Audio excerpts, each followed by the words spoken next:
આખા વર્ષ દરમિયાન ક્યારેય ઊંધિયું આપણે બનાવીએ કે ના બનાવીએ, ખાઈએ કે ના ખાઈએ, પણ ઉત્તરાયણ પર દરેક ઘરમાં લગભગ ઊંધિયું બનતું જ હોય છે.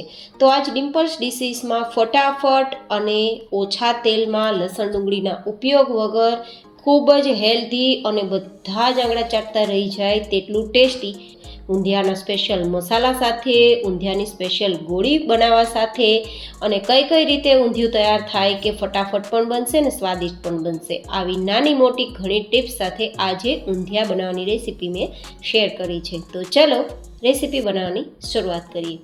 તો સૌથી પહેલાં આપણે ઊંધિયા માટેનો સ્પેશિયલ મસાલો તૈયાર કરી લઈશું. આ મસાલો તૈયાર કરશો ને તો ખૂબ જ સ્વાદિષ્ટ તમારું ઊંધિયું તૈયાર થશે અને બહારના કોઈ પણ મસાલાની જરૂર નહીં પડે. તો ગેસ ફ્લેમ પર એક કઢાઈ લીધી છે અને તેમાં મેજરમેન્ટથી જે ચમચ આવે છે તે ચમચથી 4 ચમચી જેટલા મેં આખા ધાણા લીધા છે. તમે ઘરમાં રહેલી ચમચીનો ઉપયોગ પણ કરી શકો છો. સાથે તે જ ચમચીથી 1 ચમચી જેટલું આખું જીરું અને 1 ચમચી જેટલી વરિયાળી લેશું. સાથે અડધા ટુકડા જેટલો તજનો ટુકડો. આ શ્રીલંકન તજ છે જે સ્વાદિષ્ટ લાગે છે અને તીખો નથી લાગતો. 2 આપણે બાદિયા લેશું. સાથે 1/4 ટીસ્પૂન જેટલા લવિંગ લેશું અને 2 એલચા લેશું, જેને કાળી એલચી કહેવાય તે. હવે 4-5 નંગ જેટલા સૂકા લાલ મરચાં લેશું અને 2 તમાલપત્ર લેશું. અહીંયા ખડા મસાલા જે તમારા ઘરમાં હોય અથવા તમને પસંદ હોય તે લઈ શકો છો. જે પસંદ ના હોય અથવા ઘરમાં ના હોય તેને તમે સ્કીપ કરી શકો છો. હવે બધા જ મસાલાને ધીમા ગેસની ફ્લેમ પર થોડીવાર માટે શેકશું. અહીંયા મસાલા શેકવા માટે આપણે આ રીતે ધીમા ગેસની ફ્લેમ એટલા માટે રાખશું કે મસાલા બળી ના જાય અને મસાલા શેકવાથી મોઇશ્ચર હશે તે દૂર થશે, જેથી મસાલાની શેલ્ફ લાઈફ વધી જશે. હવે મસાલા શેકાઈ ગયા છે તો તેને આપણે નીચે ઉતારીને ઠંડા કરી લઈશું અને તે જ કડાઈમાં ફરીથી 4 ચમચી જેટલા મગફળીના દાણા લેશું. અહીંયા મગફળીના દાણાની છાલ નીકળે ત્યાં સુધી નથી શેકવાના, માત્ર આપણે અંદર સુધી શેકીને તેનો ટેસ્ટ લેવા માંગીએ છીએ અને તેનું મોઇશ્ચર હોય તે દૂર કરવા માંગીએ છીએ, જેથી મસાલો લાંબા સમય સુધી સારો રહે અને તેની શેલ્ફ લાઈફ વધી જાય. અહીંયા આપણે દાણાના ફોતરા નથી કાઢવાના, કારણ કે તેની હેલ્ધી પ્રોપર્ટીઝ ખૂબ જ સારી હોય છે, તો આપણે તેનો ઉપયોગ કરી શકીએ તે માટે આટલા શેક્યા છે. હવે તેને પણ સાઈડમાં લઈ લઈશું, ઠંડા કરવા માટે છોડી દઈશું. હવે તે જ કડાઈમાં 2 ચમચી જેટલા તલ લેશું અને તલ થોડા શેકાઈ જાય પછી આપણે ગેસની ફ્લેમ બંધ કરી અને તેમાં 2 ચમચી જેટલું ટોપરાનું છીણ ઉમેરીશું. હવે ગેસની ફ્લેમ ચાલુ નથી કરવાની. તલ ગરમ છે અને આપણી કડાઈ પણ ગરમ છે ને, તો ટોપરું શેકાઈ જશે. ટોપરાને શેકાતા વાર નથી લાગતી. જો ગેસની ફ્લેમ ચાલુ હશે તો બળી જશે. અહીંયા શેકવાનો મતલબ એટલો છે કે આપણા મસાલામાં એક સારી સુગંધ પણ આવે અને તેની શેલ્ફ લાઈફ વધી જાય. તો આ રીતે શેક્યા બાદ હવે તેને પણ આપણે નીચે લઈ લઈશું ઠંડા કરવા માટે. તો આપણે જે દાણાવાળી પ્લેટ છે ને તેમાં જ આપણે તલ અને ટોપરું લીધું છે અને પરફેક્ટ તેને ઠંડુ કરી લઈશું. ગાઈઝ, આ રીતે તમે મસાલો તૈયાર કરજો. 6 મહિના સુધી તમારો મસાલો કદાચ તમે સાચવશો ને તો પણ ખરાબ નહીં થાય અને જે ઊંધિયામાં તમે મસાલો ઉમેરશો ને તો ખૂબ જ સ્વાદિષ્ટ તમારા ઊંધિયાને તૈયાર કરશે અને બીના ઝંઝટ તૈયાર કરશે. તો હવે તેને ઠંડા કરી લેશું. ઠંડા થઈ ગયા બાદ સૌથી પહેલાં મિક્સર જારમાં દાણા, તલ અને ટોપરું લેશું અને તેનો અધકચરો પાવડર તૈયાર કરીશું. મિક્સરને ચાલુ બંધ કરીને જ દળશું, જેથી આપણે પાવડર તૈયાર કરી શકીએ. નહીં તો આ 3 સામગ્રીમાં તેલ હશે તો તેલના કારણે પેસ્ટ બની જશે, પણ આ રીતે અધકચરું વાટશો તો એકદમ સરસ પાવડર જ તૈયાર થશે. હવે આ પાવડરને સાઈડમાં રાખી દઈશું અને આપણે જે ખડા મસાલા શેક્યા છે ને તે પણ ઠંડા થઈ ગયા છે, તો તેને પણ આપણે મિક્સરમાં લઈ લઈશું. હવે આપણે અહીંયા એક્સ્ટ્રા મસાલા ઉમેરીશું, જેમાં અડધી ચમચી જેટલો હળદર પાવડર, 1/4 ટીસ્પૂન જેટલી હિંગ અને 2 નાની ચમચી જેટલું નમક ઉમેરીશું. 1 ચમચી જેટલું આમચૂર પાવડર ઉમેરીશું અને મીઠાશ માટે 1 ચમચી જેટલી ખાંડ ઉમેરીશું. આ મસાલાથી તૈયાર થતો મસાલો એકદમ ટેસ્ટફુલ વેરાયટી તૈયાર કરશે. હવે આપણે દળી લેશું અને આ મસાલાને પણ અધકચરા દળવાના છે, જેથી તેની હેલ્ધી પ્રોપર્ટીઝનો લાભ આપણે લઈ શકીએ. તો આ મસાલો તૈયાર થઈ ગયો છે. હવે જે દાણા, તલ અને ટોપરું આપણે પીસ્યા હતા ને તેનો પાવડર ઉમેરી અને માત્ર એકવાર મિક્સરને ચલાવીને તેને બધું મિક્સ કરી લઈશું. એકવાર ચલાવી દઈશું તો બધું સરસ મિક્સ થઈ જશે અને અલગ અલગ આપણે એટલા માટે પીસ્યા છે કે એકબીજા પરફેક્ટ પીસાઈ જાય. નહીં તો ઘણીવાર દાણામાં, તલમાં અને ટોપરામાં તેલ હોય છે ને તો મસાલા દળાતા નથી અને ખરાબ થઈ જાય છે. તો અલગ અલગ દળી ફરીથી મિક્સ કરી એક ચક્કર લગાવ્યું તો આટલો સરસ પરફેક્ટ આપણો મસાલો તૈયાર થઈ ગયો છે. આ મસાલો તમે 6 મહિના સુધી એરટાઇટ બોક્સમાં ભરીને રાખશો તો બિલકુલ ખરાબ નહીં થાય અને 6 મહિના સુધી તમે ઉપયોગ પણ કરી શકશો. હવે આ તૈયાર થયેલ મસાલાને આપણે કોઈ એરટાઇટ બોક્સમાં ભરીને રાખી દઈશું. તો ખૂબ જ સ્વાદિષ્ટ આપણો મસાલો તૈયાર થઈ ગયો છે. આ મસાલાનો આપણે ઊંધિયામાં ઉપયોગ કરીશું. હવે તૈયાર કરીશું ગ્રેવી. અહીંયા આપણે લસણ ડુંગળીના ઉપયોગ વગર ઊંધિયું તૈયાર કરવા માટે ગ્રેવીમાં માત્ર આદુ, મરચાં અને ટમેટાનો ઉપયોગ કરીશું. તો સૌ પ્રથમ આપણે 3-4 ઇંચ જેટલા આદુના ટુકડા મિક્સરમાં લઈ લઈશું. તેમાં 8થી 10 નંગ જેટલા મરચાંના ટુકડા લઈ તેની એક પેસ્ટ તૈયાર કરી લઈશું. અને આ જે પેસ્ટ આપણે તૈયાર કરીએ છીએ ને તેમાંથી 1 ચમચી જેટલી પેસ્ટ આપણે અલગ રાખી દઈશું. આપણે જે ઊંધિયાની ઢોકળી તૈયાર કરશું ને તેમાં ઉમેરવા માટે. તો 1 ચમચી પેસ્ટ લઈ લીધી છે અને બાકીની જે પેસ્ટ છે ને તેમાં 5 નંગ જેટલા ટમેટાં ઉમેરીશું. અહીંયા આપણે ડુંગળીનો ઉપયોગ નથી કરવાના ને તો મેં ટમેટાનો ઉપયોગ થોડો વધારે રાખ્યો છે, તો મેં 5 નંગ ઉમેરેલા છે. અને હવે ગ્રેવી તૈયાર કરી લઈશું. તો આપણી ગ્રેવી પણ સરસ તૈયાર થઈ ગઈ છે. તો હવે આપણે ઇન્સ્ટન્ટ ઊંધિયાની ગોળી અથવા ઢોકળી તૈયાર કરીશું, જેને આપણે તળવાના નથી, તળિયા વગર તૈયાર કરીશું. તો ખૂબ જ હેલ્ધી તૈયાર થશે અને ટેસ્ટી પણ. તો 3 કપ જેટલી ધોયેલી અને સુધારેલી મેથીની ભાજી આપણે એક વાસણમાં લેશું અને તેમાં આપણે જે આદુ અને મરચાંની પેસ્ટ તૈયાર કરી છે ને તે લેશું. તો તે પેસ્ટ ઉમેર્યા બાદ હવે અડધા કપ જેટલો ચણાનો લોટ ઉમેરીશું અને સાથે 1 કપ જેટલો ભાખરીનો લોટ, ઘઉંનો કરકરો લોટ જેમાંથી ભાખરી બનાવીએ તે લોટ. આ રીતે લોટનું કોમ્બિનેશન તમે રાખશો ને તો ઢોકળી ફરસી થશે અને ખાવામાં સોફ્ટ તૈયાર થશે. જનરલી બધા માત્ર ચણાના લોટમાંથી ઢોકળી તૈયાર કરે છે ને તો થોડી કડક થઈ જાય છે, પણ આ રીતે લોટ તૈયાર કરીને કરજો, ખૂબ જ સ્વાદિષ્ટ લાગશે. હવે સ્વાદ પ્રમાણે નમક, 1/4 ટીસ્પૂન જેટલી હિંગ, 2 ચમચી જેટલું લાલ મરચું પાવડર અને 1/4 ટીસ્પૂન જેટલી હળદર ઉમેરી દઈશું અને અડધી ચમચી જેટલું તેલ ઉમેરીશું. સાથે 1 ચમચી જેટલી આપણે ખાંડ ઉમેરી દઈશું અને 2-3 ચપટી જેટલા આપણે ખાવાના સોડા અને 1 નંગ લીંબુનો રસ ઉમેરી દઈશું. હવે આપણે બધું જ મિક્સ કરી દઈશું અને પછી જરૂર મુજબ પાણી ઉમેરી રોટલીનો લોટ બાંધીએ ને કેટલું સોફ્ટ હોય તેટલું આપણે લોટ જેવું બાંધી લેવાનું છે. મેથીની ભાજી ધોયેલી છે તો તેમાં પાણી હોય છે તો જરૂર મુજબ જ પાણી ઉમેરવું. આ રીતે ઢોકળી તૈયાર કરશો ને તો તમે આ ઢોકળીને ઊંધિયામાં ઉમેરીને ખાશો તો મજા આવશે જ, પણ જો તમારે ચા સાથે નાસ્તામાં ઢોકળી ખાવી હશે ને તો પણ ખૂબ મજા આવશે. તો એ રીતે મેં ઢોકળી તૈયાર કરી છે. તો આપણી આ ઢોકળીનું બેઝ તૈયાર થઈ ગયું છે. હવે તમે તમારી ચોઈસ પ્રમાણે નાની, મોટી અથવા તમારા ચોઈસ પ્રમાણે શેપ આપીને ઢોકળી તૈયાર કરી શકો છો. તો આ રીતે આપણે ઢોકળીનો ગોળ રાઉન્ડ તૈયાર કર્યો છે. હવે આપણે ઢોકળીને તળવાના નથી, તો ઢોકળીને હેલ્ધી બનાવવા માટે હું શેકવાની છું, એ પણ એકદમ ઓછા તેલમાં.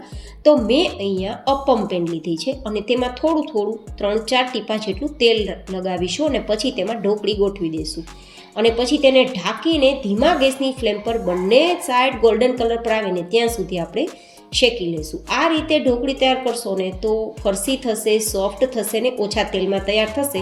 તો ઓફકોર્સ હેલ્ધી તો બનશે જ. હવે જો અપ્પમ પેન ના હોય તો રોટલી બનાવવાના તવા પર તમારે આ ગોળ રાઉન્ડ તૈયાર કરેલી ઢોકળીને ચપટી તૈયાર કરીને શેકી લેવી. હવે 2 મિનિટ આપણે શેક્યા બાદ ચેક કરી લેવાનું. નીચેની સરફેસ ગોલ્ડન કલર પર આવી ગઈ હોય તો સાઈડને બદલી દેવાની. દર 2 મિનિટે સાઈડને ચેક કરી લેવાની. 4-5 મિનિટમાં આપણી ઢોકળી તૈયાર થઈ જ જશે. ધીમા ગેસની ફ્લેમ પર શેકવી જેથી અંદર સુધી ઢોકળી શેકાઈ જાય, કાચી બિલકુલ ના રહે. 2 મિનિટ જેવો સમય થઈ ગયો છે અને આપણી ઢોકળી પણ સરસ કૂક થઈ ગઈ છે, એકદમ ગોલ્ડન કલર આવી ગયો છે. તેમ છતાં એકવાર આ રીતે ચેક કરી લેવું અને ચપ્પુની મદદથી અંદર સુધી ચેક કરવું કે બિલકુલ કાચી નથી ને. હવે આ રીતે તૈયાર થઈ ગયા બાદ તેને બહાર કાઢી લેવી. એકદમ ફરસી થઈ છે આપણી ઢોકળી અને ખાવામાં ખૂબ જ સોફ્ટ થઈ છે, એ હું તમને આગળ બતાવીશ. ગાઈઝ, આજે મેં એ પ્રાયોરિટી સાથે ઊંધિયું તૈયાર કર્યું છે કે હેલ્થ કોન્શિયસ લોકો પણ ખાઈ શકે અને સ્વાદિષ્ટ બનશે તો દરેક વ્યક્તિને પસંદ પણ આવશે. તમે જુઓ, એકદમ ફરસી અને સોફ્ટ આપણી ઢોકળી તૈયાર છે. હવે આપણે બનાવીશું ઊંધિયું. ઊંધિયાને આપણે ઇન્સ્ટન્ટ અને ઓછા તેલમાં તૈયાર કરવાનું છે. તો સૌથી પહેલાં કુકરની અંદર 50 ગ્રામ કે અડધા કપ જેટલા વટાણા લેશું, 50 ગ્રામ કે અડધા કપ જેટલી તુવેરના દાણા લેશું, 50 ગ્રામ કે અડધા કપ જેટલા વાલ લેશું. તમે અહીંયા વાલોળ પણ લઈ શકો છો, જે તમને શાકભાજી મળે પસંદ હોય તે લઈ શકો છો. 50 ગ્રામ કે અડધા કપ જેટલો ગુવાર અને અડધા કપ જેટલો કે 100 ગ્રામ જેટલા બટેટાના ટુકડા. અહીંયા નાના નાના બટેટા હોય તો પણ તમે લઈ શકો. અને અડધા કપ કે 50 ગ્રામ જેટલી દૂધીના ટુકડા લેશું અને 1 ગ્લાસ પાણી ઉમેરી ઢક્કણ ઢાંકી મીડિયમ ગેસની ફ્લેમ પર 2 સીટી સુધી બાફી લેશું. આ રીતે તૈયાર કરશો તો ફટાફટ ઊંધિયું તૈયાર થશે અને એકદમ ઓછા તેલમાં તૈયાર થશે. એ કૂક થાય છે ત્યાં સુધીમાં આપણે અહીંયા રીંગણા લીધા છે 100 ગ્રામ જેટલા, એકદમ નાની સાઇઝમાં. તેને ઉપરથી દાંડીનો ભાગ હટાવી પછી ઉપરની સાઈડથી ઊભો કટ અને નીચેની સાઈડથી આડો કટ આ રીતે લગાવી અને એકવાર ચેક કરી લેવાનું અંદર કોઈ ખરાબી નથી ને. આ રીતે આપણે બધા જ રીંગણાને કટ લગાવી દઈશું. ત્યારબાદ મેં આ રીતે થોડા મોટા અને જાડા મરચાં લીધા છે, જે તીખા નથી હોતા પણ એકદમ ટેસ્ટફુલ આપણું ઊંધિયું તૈયાર કરવા માટે આપણે તેને ભરવાના છીએ. તો અંદરથી આપણે ઊભો કટ લગાવીને જોઈ લેવાનું, બીજ વધારે હોય તો હટાવી દેવાના. હવે આપણે જે તૈયાર કરેલો મસાલો છે ને તેને આપણે આ રીતે રીંગણામાં પણ ભરી દેશું અને મરચાંમાં પણ ભરી દેશું. તમારે અહીંયા કેળા કાચા હોય તેને પણ જો ભરવા હોય તો લઈ શકો છો, કોળું પણ લઈ શકો છો અને રતાળું પણ લઈ શકો છો. તમારી પાસે જે શાકભાજી હોય, તમને જે પસંદ હોય તે બધા શાકભાજી ઊંધિયામાં ચાલે અને એટલા જ માટે ઊંધિયું એવું નામ રાખવામાં આવ્યું છે, કારણ કે બધા જ શાકભાજી ઊંધિયામાં હોય જ. તો આ રીતે તમે ભરી શકો છો. મારી પાસે અત્યારે રીંગણા અને મરચાં છે તો હું એ રીતે ભરું છું. હવે આ મસાલો જે ભરતા વધે ને તેને રાખી દેવાનો છે, આપણે આપણા ઊંધિયામાં ઉપયોગ કરી લેવાનો છે. હવે આપણે ઇન્સ્ટન્ટ ઊંધિયું તૈયાર કરવા માટે 6 થી 7 ચમચી જેટલું તેલ ગરમ કરીશું. ઊંધિયામાં બહુ બધું તેલ ઉપયોગમાં લેવામાં આવે છે, પણ આપણે ઓછા તેલમાં ઉપયોગમાં ઊંધિયું તૈયાર કરશું. તો હવે આપણે સૌથી પહેલાં તેલ હલકું ગરમ થાય તો મરચાંને આ રીતે મૂકી દઈશું અને મરચાંને 60 થી 70% જેવા સોફ્ટ થાય ને ત્યાં સુધી આ રીતે શેકી લઈશું તેલમાં. તળવા હોય તો તળી શકો છો, પણ ઓછા તેલમાં તૈયાર કરવા માટે આ પ્રોસેસ આપણે કરીએ છીએ. ઢાંકી દઈશું અને ગેસની ફ્લેમ ધીમી રાખશું તો બળશે નહીં, પણ એકદમ સરસ સોફ્ટ થશે. તો હવે આ રીતે આપણે મરચાં થોડા નરમ થઈ ગયા હોય તો ચેક કરી અને પછી બહાર કાઢી લેવા.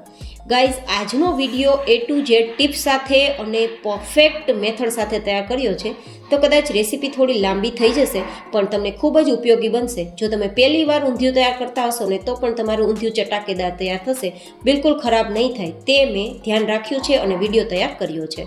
હવે તે જ રીતે આપણે રીંગણા જે ભર્યા છે ને તેને આ રીતે મૂકી દેશું અને એકવાર આપણી કડાઈને આ રીતે ફેરવી દેશું, જેથી બધી જ સાઈડ આપણું તેલ છે રીંગણા ઉપર કોટ થઈ જશે અને પરિણામે એકદમ સરસ સોફ્ટ થઈ જશે. તો રીંગણાને પણ 60 થી 70% જેવા નરમ કરવાના છે.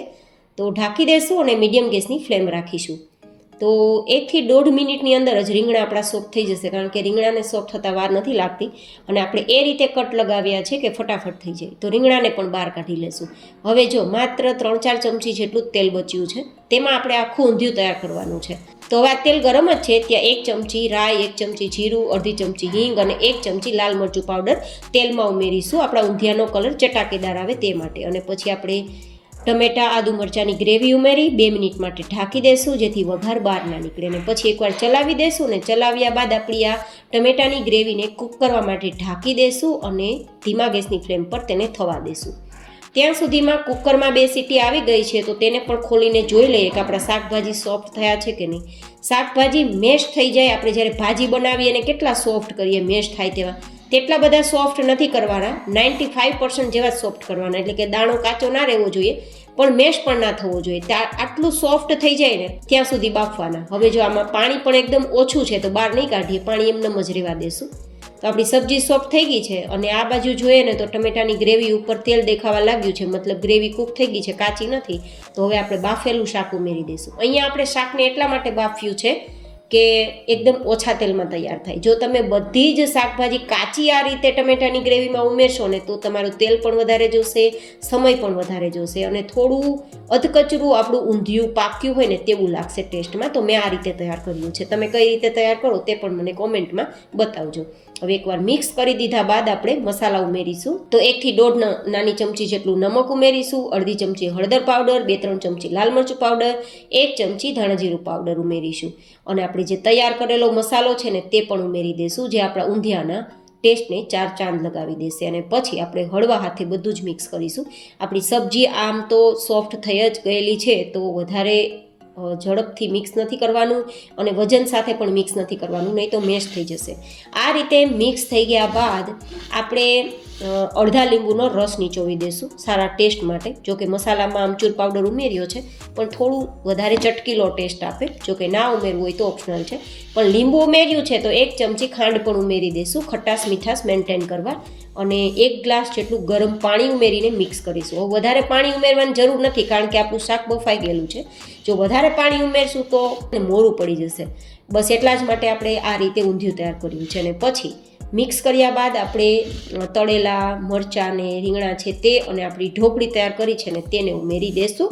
અને પછી હળવા હાથે મિક્સ કરીને ઢાંકીને માત્ર 2 થી 3 મિનિટ જ ધીમા ગેસની ફ્લેમ પર કૂક કરશું તો આપણી ઢોકળી, રીંગણા, મરચાં બધું ગ્રેવી સાથે મિક્સ થઈ જશે, શાક સાથે મિક્સ થઈ જશે અને પહેલાં કરતાં વધારે સોફ્ટ પણ થઈ જશે. તો એકદમ ઊંધિયું તૈયાર થશે. જનરલી શું થાય, સીધું ડિરેક્ટલી કુકરમાં આપણે ઊંધિયું તૈયાર કરીએ ને તો શાકને બધાને સોફ્ટ કરવા માટે પાણીનો ઉપયોગ વધારે થાય છે, તેલનો ઉપયોગ વધારે થાય છે. તો ઘણીવાર શું થાય કે ઊંધિયું છે તે તેલવાળું હોવાના કારણે આપણે ગળામાં બળવા લાગે છે અને પાણીનો ઉપયોગ જો વધારે કરવામાં આવે ને તો આપણા ઊંધિયાનો સ્વાદ થોડો મોરો પડી જાય છે, ફીકો પડી જાય છે. તો એકવાર આ રીતે ટ્રાય કરજો. ઓછા પાણીમાં ઓછા તેલમાં તૈયાર થશે, ઓછા સમયમાં તૈયાર થશે અને એકદમ ચટાકેદાર તૈયાર થશે. તો જુઓ તમે, અત્યારે એકદમ બધું સોફ્ટ થઈ ગયું છે. તો ધાણા સ્પ્રિંકલ કરી અને 2 મિનિટ પછી આપણે મિક્સ કરી અને પછી તેને સર્વ કરીશું. તો કેટલું ટેસ્ટી કાઠિયાવાડી ચટાકેદાર આપણું ઊંધિયું તૈયાર છે. તો હવે તેને આપણે સર્વ કરી લઈશું. તો તમે કઈ રીતે ઊંધિયું તૈયાર કરો છો અને મારી ઊંધિયા બનાવવાની રેસીપી કેવી લાગી તે મને તમારા ફીડબેક કોમેન્ટ દ્વારા જરૂર બતાવજો. ફરી મળીશું એક નવી જ હેલ્ધી રેસીપી સાથે. ત્યાં સુધી stay healthy and stay happy.